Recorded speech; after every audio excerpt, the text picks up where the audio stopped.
Okay, this is a tutorial series showing you how to make this passive speaker using Fusion 360. This is the type of passive speaker we're going to be looking at here, and this is the sort of thing we're going to make. There'll be some minor differences between the one that we go through and this one, but on the whole, this is the principle of it. As you can see, it's made up of multiple parts.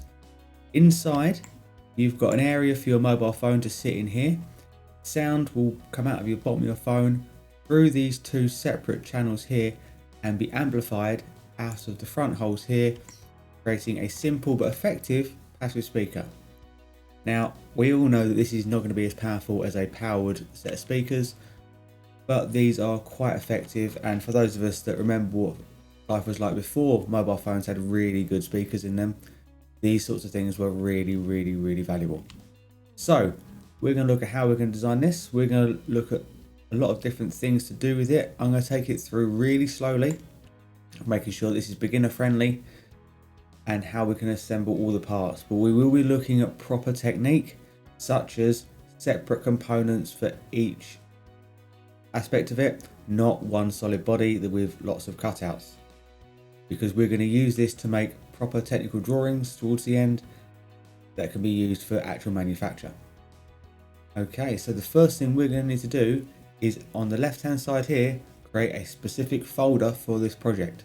So this is in my passive speaker project. If I go to my home here, I have a project here called passive speaker, and here I'm going to press new folder, and I'm going to call mine tutorial. Now you might just want to call yours passive speaker and be done with it, but inside my tutorial, that's where my work is going to be saved. That's the first thing we're going to look at in Fusion. Wherever you're open to on your access panel, that's where your work is saved, unless you open it from a different location and it's already been saved. So I'm going to close this. I don't need this open now. And anything I save now will go into here.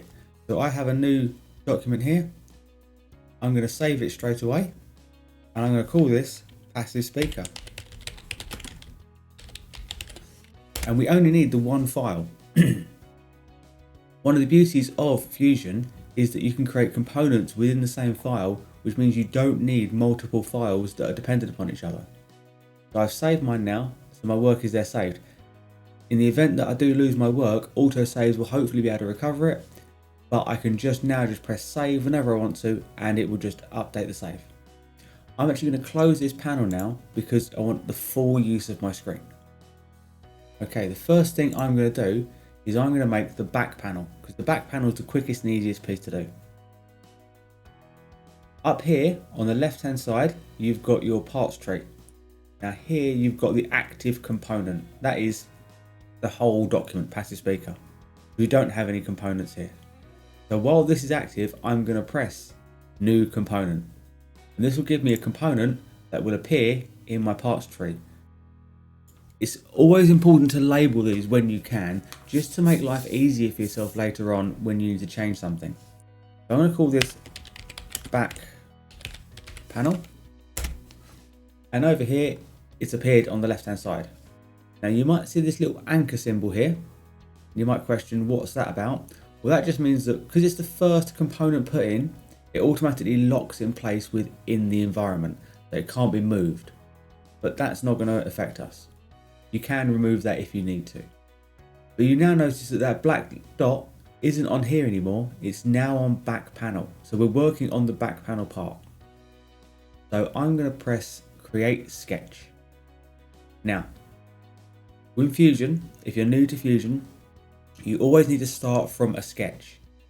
You start with a sketch that you can, in 2D, you can make into a 3D shape. And you need something to draw on. Now, ideally, you want to draw an orientation that makes sense to what you're doing.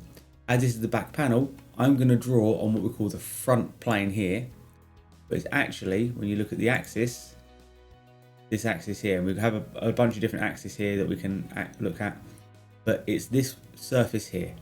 It's an invisible surface that doesn't really exist, but it's there to help us.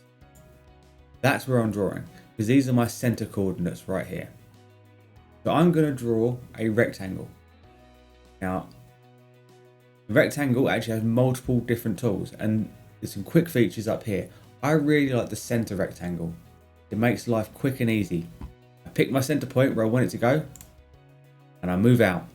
I've clicked once to start. I haven't clicked again. I've only clicked once, and I can keep moving it around. And you can see, look, the measurements are on the side and the bottom. And the one on the left is highlighted for me. So I can go and type in what I want that to be. I want that to be 70. So I typed 70. I want to get to the other measurement.